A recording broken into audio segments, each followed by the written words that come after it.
السلام علیکم دوستوں، بات کرتے ہیں کہ لاہور میں خالصتان کے ایک لیڈر تھے، ان کو قتل کیا گیا۔ آبویسلی اس کو انڈین دہشت گردی کا سامنا کرنا پڑا۔ لاہور میں وہ مقیم تھے اور ان کو اسپاٹ پہ ان کی ڈیتھ ہو گئی، ان کو قتل کیا گیا، ایک قاتلانہ حملہ کیا گیا۔ اسی طرح کا ایک واقعہ پچھلے دنوں جو کینیڈا میں ہوا، جہاں ایک سکھ خالصتان کے لیڈر تھے، ان کو قتل کر دیا گیا۔ اور اس طرح کے واقعات پے در پے اب ہو رہے ہیں بہت تیزی کے ساتھ، اور ہندوستان نے اپنا اصل چہرہ دکھانا شروع کر دیا ہے، جو اندھ بھکتوں والا اور بھگوا چہرہ ہے۔ اور اس مکروہ چہرے نے لوگوں کی بات سننے کے بجائے ان کو ختم کرنے کی ایک نئی پالیسی شروع کر دی ہے۔ حال ہی میں 2 دن پہلے سین فرانسسکو میں بھارتی قونصلیٹ آفس کو آگ لگا دی سکھوں نے۔ اس سے پہلے واقعہ کینیڈا میں بھی ہو چکا ہے، ٹورنٹو میں ہو چکا ہے، اوٹاوا میں ہو چکا ہے۔ اس کے بعد ریسنٹلی ہم نے کچھ 6 مہینے پہلے میلبرن میں بھی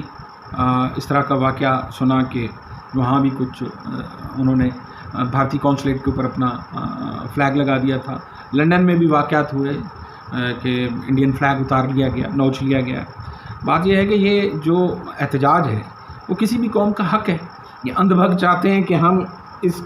سکھ قوم کا گلا بھی دبائیں اور ان کے آواز بھی نہیں نکلنی چاہیے، تو ایسا ہوتا نہیں ہے۔ تو یہ اندھ بھکت یہ چاہتے ہیں ایک ایک کر کے سکھ قوم کے جو پرومیننٹ خالصتان موومنٹ کے جو فگرز ہیں ان کو مارتے جائیں، اور یہ خالصتان کے نام سے اتنے الرجک ہو چکے ہیں اندھ بھکت،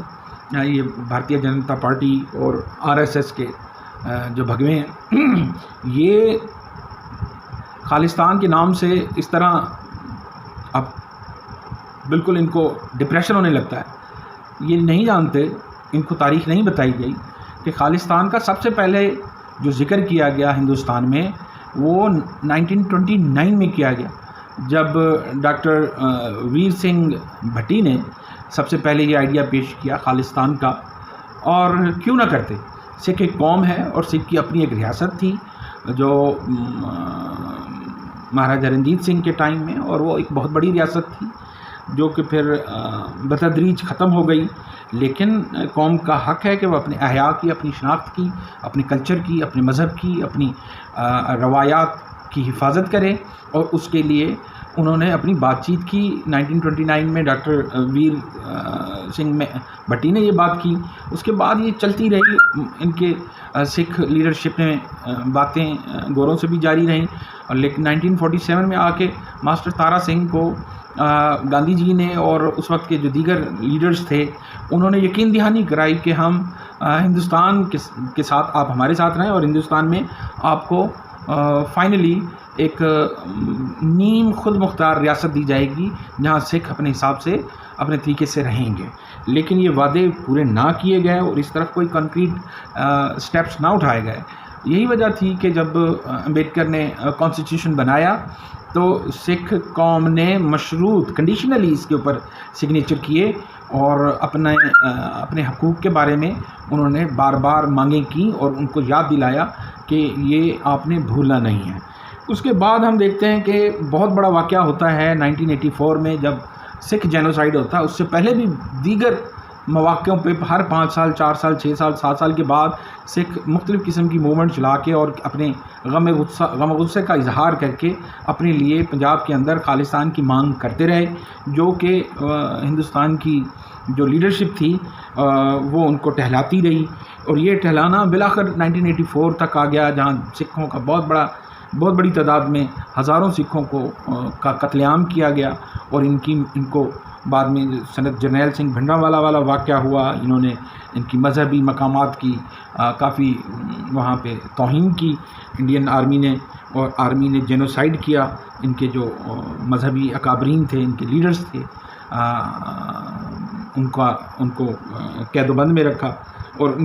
ان کی مانگیں پوری کرنے کے بجائے، جن کے اوپر ان کے وعدے تھے، انہوں نے پرومسز کیے ہوئے تھے کہ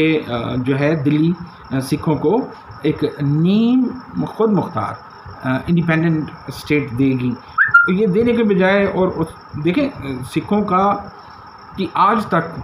ان کی کوئی سیاسی معاشی یا ان کی جو ہے مذہبی حقوق کے اوپر اندھ بھکت بات کرنے کے لیے تیار نہیں ہیں. آج بھی جب انہوں نے دنیا بھر میں جب انہوں نے ایک ریفرینڈم کیا اور دلی کو بتا دیا کہ ہم آپ کے ہمارے ساتھ پرومسز ہیں اور وہ آپ نے آنر کرنے ہیں، اگر آپ آنر نہیں کریں گے تو ہم کسی بھی طریقے سے اس موومنٹ کو آگے چلائیں گے اور اپنے سیاسی، معاشرتی، مذہبی اور سماجی حقوق کے لیے اپنی تگ و دو کو ختم نہیں کریں گے. ابھی ہم دیکھتے ہیں کہ بہت ہی سختی سے اور بہت ہی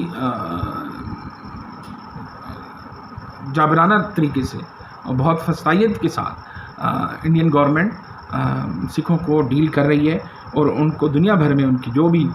صورتحال ہے جہاں بھی وہ کھڑے ہوتے ہیں اور ایک پرامن ریلی نکالتے ہیں تو اس کے خلاف ایگریشن کرتے ہیں. نہ صرف وہاں بلکہ ابھی ریسنٹلی ہم نے دیکھا کہ وہ ایک ان کے لیڈر تھے ینگ مین امرت پال، اور جو کہ ایک تنظیم ہے اس کے لیڈر تھے، ان کو ہوا بنایا گیا، ان کی گرفتاری کی گئی. وہ گرفتاری اور اس صورتحال ساری میں انہوں نے سکھ قوم کو بحیثیت قوم کے ان کو ڈسگریس کیا اور ان کو وہ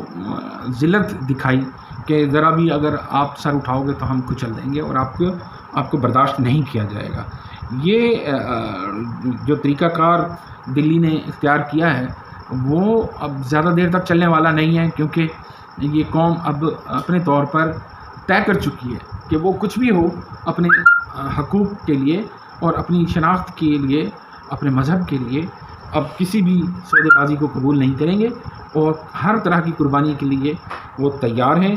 اور اپنے خطے کی اور اپنی خود مختار ریاست کے لیے، اپنے خالصتان کے لیے انہوں نے جو پلان بنایا ہے اس سے اب وہ ایک قدم بھی پیچھے نہیں ہٹیں گے. تو ہم دیکھتے ہیں کہ ہندوستان سے ایسے لوگ جو سکھوں کے حقوق کے اوپر ویڈیوز نہیں بنا سکتے، تو ہم حقائق کو سامنے لاتے رہیں گے اور سکھ قوم کا ہر طرح کا ہم اخلاقی ساتھ دیں گے. ہمارے بھائی ہیں، ہمارے دوست ہیں، ہماری تاریخ ہے، ہمارے کلچر کا حصہ ہیں، ہمارے پنجاب کے گبرو ہیں وہ، اور ہمارے چونکہ اپنے ہیں تو ہم ان کا اخلاقی طور پر ہر طرح کا ساتھ دیں گے اور ان کے جو سٹینڈ ہے، ان کی جو ڈیمانڈ ہے اس کو ہمیشہ سیکنڈ کرتے رہیں گے اور اس کی سیاسی اور سماجی اخلاقی سپورٹ فراہم کرتے رہیں گے. ملیں گے کسی اور موضوع کے ساتھ. اپنا خیال رکھیے گا. خدا حافظ.